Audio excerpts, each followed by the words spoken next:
Hi guys, welcome to the weekly astrology and pick a card reading for January 6th through to the 12th, 2020. So as I mentioned last week, this is going to be a very intense week with the very rare alignment of Saturn conjunct Pluto in Capricorn. We also have an eclipse this week, so I'm just going to get straight into it and then pick a card from 1, 2, 3 or 4. Whoops, 4. I don't have a crystal this week for any of them. Just go by the number or go by whichever you're drawn to, okay? The decks are the Rainbow Oracle by Jasmine Safi and the Eternal Crystal Oracle by Jade Sky. Alright, so this week, as I said, Saturn-Pluto conjunction, very intense energies. Globally, we may see something that's already kind of happening. I feel like political things, very heavy energies with some kind of... looks to me like some kind of decision on a political level. I don't usually talk politics, but I just see it very clearly this week with this Saturn-Pluto conjunction and the Sun and Mercury conjunction also in Capricorn at the same time as the eclipse, all opposing the eclipse in Cancer. And Cancer represents emotion, represents home and country and family, and you know, it's at odds with the Capricorn energy, which is the government, which is the powers that be, politicians, people that have power, and that old sort of authoritarian energy in the world, the patriarchal energy with the Capricorn energy there. So very crazy week, I think. You know, we'll see a lot going on probably in the news. Yeah, there's so much going on obviously here in Australia. Thank you so much for everyone that has asked me whether I was affected by the fires, and I really appreciate your kindness. I've had a lot of people reach out to me on social media, clients and others, so thank you. I live in Sydney, about 30 minutes from this main central area of Sydney.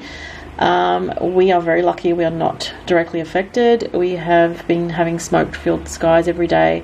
I'm very grateful that I'm safe, and that me and my family are safe, and people that I care about are safe. And I am concerned obviously about one family member that is very close to fires, but I think fingers crossed they'll be okay. We really just need some rain to hit Sydney and Australia, all around Australia where the fires are. If some rain would come, that would be just amazing.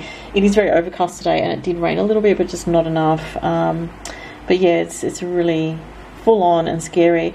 From an astrological perspective, it's interesting to note that back in, I think it was the 1800s, there was a massive fire in Victoria in Australia, in the state of Victoria. And yeah, that at that time there was a Saturn-Pluto conjunction as well, which, as I said, it's a very rare alignment. It was in a fire sign though, in the sign of Aries, so even more intense. And like now, Uranus was also in Taurus back then. So yeah, that's interesting to note that around the same time that we had Uranus in a fall sign, Taurus rules the land as well, and then Saturn-Pluto conjunction in a fire sign. There was absolutely devastating fires in Victoria that I think were actually, from what I read, they're actually bigger than the fires at this time in Australia. It was massive. So anyway, moving on from that.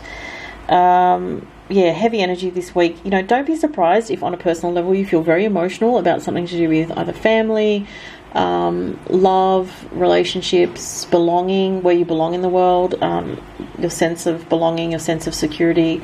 There might be something very emotional this week, you know, with that eclipse in Cancer. It can trigger, you know, extreme emotions, outbursts, crying for some people, fears, and family crisis, or crisis to do with home, your actual home, or, you know, your country even. So look, it's not going to affect everyone to such an extreme level. Again, if you know your astrology chart, look at 20 degrees of, we'll say between 20 and 22 degrees of a cardinal sign, Aries, Capricorn, Libra or Cancer. If you have the Saturn-Pluto conjunction directly contacting a planet, check the house, you're going to feel it very strongly. It's going to be undeniable. This is fated energy, this is fated change. It's not really energy you can, you know, play around too much with. It sort of is stuff that just happens and you have to deal with it. There's a lot of change. So big turning points this month for a lot of people, especially if you have those cardinal signs that I mentioned, and particularly if you're a Capricorn and you've got a placement or placements around 20 to 24 degrees, definitely going to feel that. So, I mean, I think it's going to be good when January is over, because even though this influence does continue on, you know, past this week, it's exact this week. So, yeah. What else? Uranus goes direct this week, so I find that very interesting. You know, Uranus in Taurus in fall as well. Uranus in Taurus relates to land, agriculture, food and resources, so also relates to love and finances. But Uranus is the planet of the unpredictable, so we could see some very intense unpredictable things happening this week because of all the strong alignments, and then we have Uranus going direct. So Uranus is an energy well, it's a change agent type energy. It breaks through barriers, it creates unexpected change and unexpected experiences. If you've got anything around early Taurus, around 3 or 4 degrees, or even early Scorpio, Leo or Aquarius, you will feel this Uranus direct. If you're an Aquarius rising sun or moon, you could also feel it quite strongly because, you know, when a planet goes direct, that's your rising sun or moon, you do feel that strongly. So you may feel you'll be able to break free as well in some way for some people, especially if you're an earth sign and you've got early degree, even early degree Virgo or Capricorn. This could actually be good for you. This could create like a breaking free of old restrictions in some way. Let's look at the cards now, guys, and if you'd like to book a reading, you can book a reading with me. I'm very, very booked at the moment, but the turnaround time is 7 to 14 business days, minimum 7 to 14, because I'm just absolutely flat out. Okay, if you chose number 1, you have Lovers. Romance is blossoming. Let go of fear. Open your heart to receive the gift of new or rekindled love. Past life patterns, all chakras. Whoa, this is very intense energy here. This is about a very passionate connection with someone. Can be, you know, deep soulmate connection, even twin flame type energy, where this is not like a typical sort of relationship energy. This is something deeper, more powerful. This is a type of relationship that will just shatter all your paradigms. It will open up all your chakras. It will, you know, bring a very strong connection. And this coming up this week, for some people, there is a very strong physical situation going on with a love connection. I just heard reuniting, so there could be something where for some people you're reuniting with someone this week, hearing from someone, seeing someone, and it's a very intense experience in some way. If it's not this week, it's very soon. But there's a beautiful energy here which is very transcendent. It is not sort of the standard kind of, you know, it's not the standard type of relationship. This is something unique and something different I'm feeling with this, especially because it says past life patterns and all chakras. So there is, I'm getting the word healing as well. There's a chance for healing to do with love this week and relationships. So see what happens for you guys that chose number 1. I feel very positive energy about this, and I heard breakthrough as well. Interesting. Okay, for 2. Mind shift. Struggle dances to the tune of the mind. Ease flows with the tune of the heart. Wow. Obsidian, protection, root chakra. Wow. So it's 29, which breaks down to 11 in numerology. Big shifts for you guys this week if you chose number 2. Obsidian is also saying that you're protected in these changes. So whatever change you're going through, not to worry too much because there's a lot of protection around you. You're following your intuition and you're listening to your guidance, which is protecting you. But your mind is going through a deep change in terms of your perspective on things. I feel like she's got this energy here on the heart chakra, and it does mention in tune with the heart. So it's time to get in tune with your deeper self, your authentic self, your deeper emotions, which will actually have some kind of alchemical effect on your perception and the way you see life. So wow, these are really in line with the astrology this week, big changes. If you're struggling with fear, know that it's just of the mind, and you know, a lot of people will be struggling with fear energy this week with the Saturn Pluto conjunction and the eclipse in Cancer. You can work with certain crystals like obsidian, jet, black tourmaline crystals, which help you feel grounded and protected during times of emotional upheaval if you are going through something like that. But I do feel overall this is very positive. Ultimately, it shows a big transformation coming this week, and it's very psychological. It's very much on, it may be physical, but it's going to affect you on the mental level as well, or it could be both. It could be mental and physical, or physical as in the material world, as in, you know, the tangible realm. It's not something that's purely of the mind, but something that happens or that you experience will really cause a transformation and a shift for you this week if you chose that. Number 2. This is 3. Lapis lazuli. Problems resolved. Third eye and throat chakra. Sacred womb. The seeds of your creation are blossoming. Time to nurture and birth the new with love, hope, and enthusiasm. Well, this is very interesting.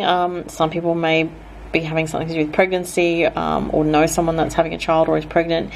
But I feel there's a very deep message with this of accepting transformation this week and accepting change in your life, because this is leading you to new growth. Symbolically, you know, the sacred womb card here, it doesn't have to be about actual childbirth or pregnancy. It can be about a transformation happening in your world that sees you growing in a new way that you could never have seen coming, and it's a really powerful, beautiful thing.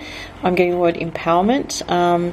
Also, you know, it may not be easy to go through some changes, but just like with pregnancy, that's not easy for most women to go through, or childbirth, of course. But, you know, what you experience on the other side of that is very powerful, very transformational. You're a changed person after that. So there's something here about new projects, birthing new projects, new experiences, new pathways for yourself. And it's aligned to two things: your intuition, your clairvoyance, your third eye, messages and signs that you may have received, and also your communications with others and reaching out to others. I'm getting healing associated with this as well. So there's a lot of healing messages this week.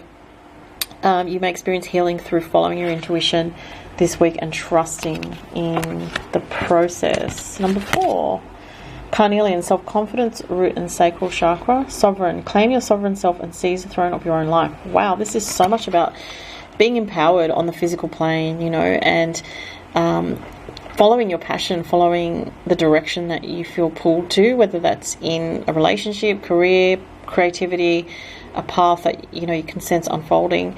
It's saying self-confidence here, very strong energy with the self-confidence. You know, if you're lacking in self-confidence, this is something that you do need to work on, or if you're struggling with that issue in some way in yourself, it's talking about working on that this week and being aware also that you may have issues come up this week related to self-confidence, but it's something that you can work through, I feel. Claim your sovereign self and seize the throne of your own life. It's about taking charge. It's a very fiery, Mars type, passionate, forthright, strong energy, bold energy, independent energy, doing what feels right for you, being authentic to yourself. Sovereign means like honoring yourself. So, you know, not letting other people dictate what your life should be for yourself, knowing that the answers are within yourself, and, you know, not letting other people influence you to make decisions that don't feel right in your heart. And so, you know, it's about trusting in your emotions and in yourself, because oftentimes if you're not listening to your emotions and you're just in your mind, you know, you can push everything away and not know what the truth is. But if you're listening to your heart, you are aligned with your higher self, which I feel, you know, why it says sovereign here. It's about that wisdom that comes from knowing what the truth is for yourself and having the faith to take step-by-step action. The red chakra can be to do with fears or survival issues. So like, how am I going to survive financially if I make these changes? You know, where am I going to live? You know, all these sort of questions. And that can just be a fear that's blocking you. So there could be something there with working on fears as well for you guys this week. So those are the messages, guys. Thanks so much for watching, and I wish everyone a great week navigating these very intense energies. And talk to you next week. Thank you. Bye.